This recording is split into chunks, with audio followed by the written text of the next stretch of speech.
কোনো ভাগাভাগি করবেন না, মানুষে মানুষে ভাগ করবেন না, কোনো দাঙ্গা দেখতে চাই না। মৃত্যু নয় জীবন চাই, ধ্বংস নয় সৃষ্টি চাই। ওয়াকআপ নিয়ে আমি আর বলবো না, নতুন করে আমাকে বারবার ডোন্ট ইনসিস্ট মি। ওয়াকআপ আমাদের এখানে কোনো কোশ্চেন নেই। যদি ওয়াকআপ নিয়ে আন্দোলন করতে হয় দিল্লিতে যান, এখানে নয়। বাংলায় আপনাদের কোনো প্রবলেম নেই, বাংলায় আমি আছি, মনে রাখবেন। আমি হিন্দুর প্রপার্টিতেও নয়, মুসলিম প্রপার্টিতেও নয়, শিখ প্রপার্টিতেও নয়, খ্রিস্টান প্রপার্টিতেও নয়। আমি কখনো কারোর জমি অধিকার করি না। আর কোর্টে অলরেডি স্টে আছে, এটা সাবজুডিস কেস, আপনারা জানেন। আমরাও কোর্টে পার্টি হয়েছি।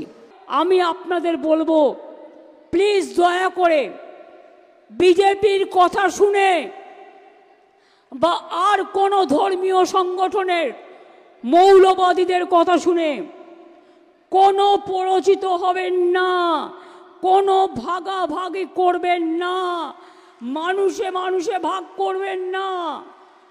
আপনারা যদি মানুষে মানুষে ভাগ করেন, তার থেকে আমাকে আমার গলাটা আমার হৃদয় থেকে বাদ দিয়ে দিন, আমি সবচেয়ে খুশি হব। আমি আমার চোখের সামনে কোনো দাঙ্গা দেখতে চাই না। বলুন জয় বাংলা, সবাই বলুন জয় বাংলা, জয় বাংলা,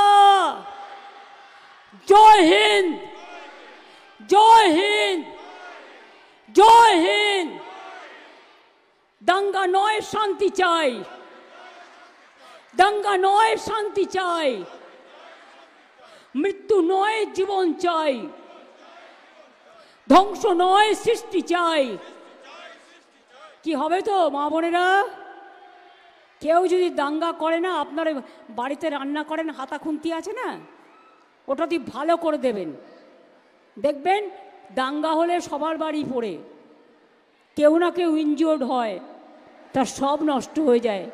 আমি দাঙ্গার পক্ষ নই, আমি সবার পক্ষে, মানুষের পক্ষে। তাই দয়া করে নো দাঙ্গা।